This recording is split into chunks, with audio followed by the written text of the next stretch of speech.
Awali ya yote naanza kwa kumshukuru Mwenyezi Mungu mwingi wa rehema na utukufu kwa kutujalia afya njema na uhai tukaweza kukutana katika hadhara hii maalumu. Tunamuomba Mungu kila laheri ili tumalize jukumu hili kwa salama na amani.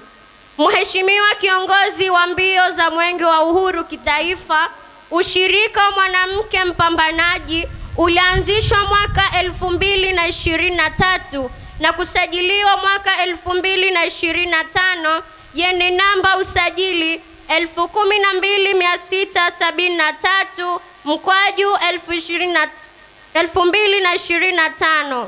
Baada ya vijana 27, wanawake 22 na wanaume 5 kupatiwa mafunzo ya ujasiriamali kutoka chuo cha mafunzo Vocation Training Center Zanzibar.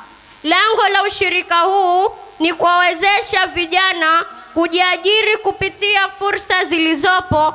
Shughuli kuu za ushirika wa mwanamke mpambanaji ni uzalishaji wa vipodozi, utengenezaji wa sabuni, dawa za kuondoa madoa, dawa za kusafisha choo, utengenezaji wa batiki, uzalishaji wa achari na ufundishaji wa upambaji wa masteji. Klabu imewekeza kiasi cha shilingi milioni 12,500,000 taslim za Kitanzania kutoka katika vyanzo mbalimbali vya mapato kama vile mchango kutoka kwa wananchi wenyewe, bodi ya mkonge na chuo cha mafunzo Zanzibar. Mheshimiwa kiongozi wa mbio za Mwenge wa Uhuru kitaifa, madhumuni ya ushirika huu ni kupunguza ongezeko la vijana ambao wako mtaani na hawana shughuli mahususi za kujiingizia kipato, wengi wao wakiwa hawajapata fursa ya kusoma kutokana na changamoto mbalimbali za kijamii.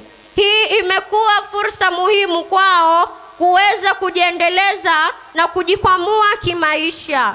Mheshimiwa kiongozi wa mbio za Mwenge Uhuru kitaifa, baada ya maelezo haya, kwa heshima na taadhima tunakuomba ukague shughuli zetu hizi. Mungu ibariki Zanzibar. Mwenge wa Uhuru 2025. Oye!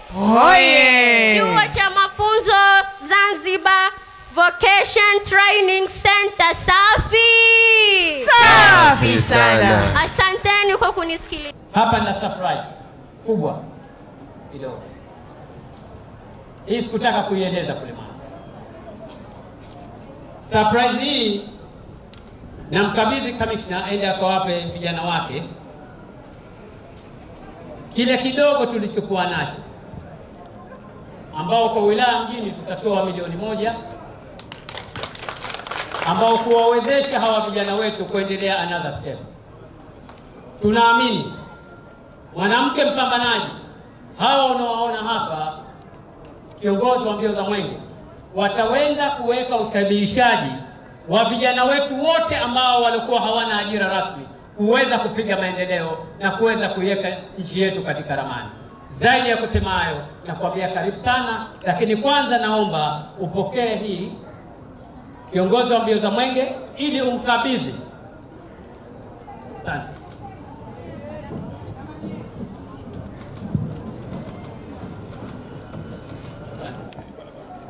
Ndugu zangu kiongozi wa mbio za Mwenge kitaifa, ningependa niongee jambo moja tu, niongee chimbuko la klabu hii ya mwanamke mpambanaji.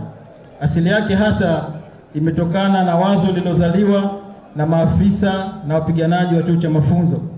Chuo cha mafunzo kimsingi jukumu lake ni kurekebisha tabia kwa wale wote ambao wamekosea sheria huko raiani au katika jamii. Katika kutekeleza jukumu letu hilo, tulipata kufahamu kwamba watu wengi wanaoingia katika vile mafunzo kama wanafunzi ni wale ambao wapo katika rika la ujana, kwa maana umri wao upo katika miaka 18 hadi 35. Lakini pia tulipata kufahamu kwamba wengi wa vijana hao ni wale ambao walikosa elimu ya lazima, kwa maana wengi wanakuwa na elimu ya chini ya kidato cha pili. Kwa hiyo sisi tukajiuliza, ni sahihi sisi chuo cha mafunzo tukae tusubirie vijana wafanye makosa ndio tuwaje ndani tuwarekebishe tabia ili watakaporudi uraiani wawe watu wema? Tukasema si sahihi sana. Wazo zuri ni kujaribu kuwazuia kabla ya kutenda makosa. Ndio likaja wazo la kuanzisha kituo hiki cha mafunzo ya ujasiriamali kinachoitwa Mafunzo Vocational Training Center. Kituo hichi kilianza mafunzo mwaka 22, na kati ya wanafunzi ambao walikuja hapa ndio wale ambao wamezalisha wazo la kuanzisha klabu hii ya mwanamke mpambanaji, ambayo leo hii ndio imetuleta hapa tukague kazi zao. Kwa hiyo nichukue nafasi hii kuwashukuru sana klabu hii ya mwanamke mpambanaji ambayo kimsingi ipo ndani ya kituo cha kufundishia mafunzo ya amali ya chuo cha mafunzo. Mwisho nichukue nafasi hii kuwashauri sana wazee, wazazi, ndugu, lakini na jamii kwa ujumla kutumia sana vituo vya mafunzo ya amali kwa vijana wetu wengi ambao wanakosa elimu ya lazima. Sana wenzetu wa chuo cha mafunzo Zanzibar kwa kazi nzuri ambao wanaifanya chini ya kamishna wetu, naomba tumpigieni makofi sana. Kwa kweli kamishna, mimi nakushukuru sana wewe pamoja na makamanda wako wote kwa kazi nzuri ambayo mnaifanya.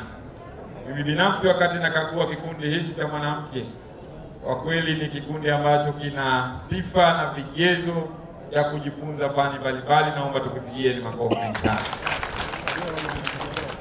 Na wakati tunakagua nilikuwa namwambia kamishna hapa kwamba kweli hichi kimeitwa chuo cha mafunzo kwa sababu vijana wetu wanajifunza mambo yote ambayo kama binadamu ni mahitaji kwa wakati wote na kwa muda wote na kwa siku zote.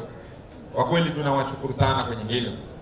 Lakini pia jambo la kufurahisha, ile tunu ambayo kwa maana mwenge wa uhuru kwamba ikamurike ndani na nje ya mipaka yetu, ulete matumaini mahali ambapo hakuna matumaini, ulete upendo mahali ambapo pana chuki, na uweke heshima mahali palipojaa na dharau. Kwa kweli Mheshimiwa Mkuu wa Wilaya, ndani ya chuo hiki cha mafunzo tumejionea hilo kwa 100%, naomba tujipigie makofi sana. Mheshimiwa Mkuu wa Zanzibar, tuna vikosi mbalimbali pamoja na kikosi chetu cha muungano cha jeshi la polisi pamoja na uhamiaji. Kwa kweli wanaendelea kufanya kazi nzuri na sisi tunaendelea kuwaombea kila laheri juu ya majukumu ambayo mnawasaidia viongozi wetu wa nchi hii. Na mimi nataka niwaambie ndugu makamanda mliopo hapa, makamishna, kwamba mimi ambaye namwakilisha Daktari Samia Suluhu Hassan pamoja na wenzangu, kwa kweli nitamfikishia salamu Mheshimiwa Rais Daktari Samia pamoja na Daktari Hussein Ali Mwinyi. Kwa kweli mmetuonesha mashirikiano makubwa nyinyi viongozi pamoja na makamanda wengine. Kwa kweli salamu zenu mimi binafsi nazibeba na kuzifikisha kwa Mheshimiwa Rais, kwa sababu mmefanya kazi nzuri na sisi hatukutegemea hichi ambacho mmetuonesha hapa. Kwa kweli huu ndio upendo, huu ndio ukarimu. Haukujali kwamba wewe leo hii ndani ya chuo hichi labda hakikuhusu, lakini kamanda wa polisi umefika pamoja na kamanda wa zimamoto mmefika. Kwa kweli mmeonesha mashirikiano makubwa, na mimi naendelea kuombea Mungu aendelee kuwabariki juu ya majukumu ambayo mnayasimamia. Lakini kipekee ni washukuru makamanda wote ambao mpo hapa, jipigieni makofi mengi sana. Na nawashukuru kwa kweli mmeonesha mashirikiano. Lakini mashirikiano ambayo mmeonesha kutokana na viongozi wenu wanavyowalea. Kwa kweli tunawaombea kila laheri, na mimi vijana hawa wa kikundi hichi nawaombea kila laheri, kama ambavyo Mheshimiwa Mkuu wetu wa Wilaya amesema kwamba leo hii tunazo zile 10% za vijana. Tunaamini 10% hizo kwa makundi yaliyogawika, kwa maana 4% ya kina mama, 4% vijana na 2% ya watu wenye mahitaji maalumu. Kwa kweli viongozi wataenda kuzisimamia vyema, na vijana ambao mnapata mafunzo huko mkimaliza na nyinyi mkachukue fedha ili muendeleze kuendeleza taaluma zenu ambazo mlizokuwa nazo.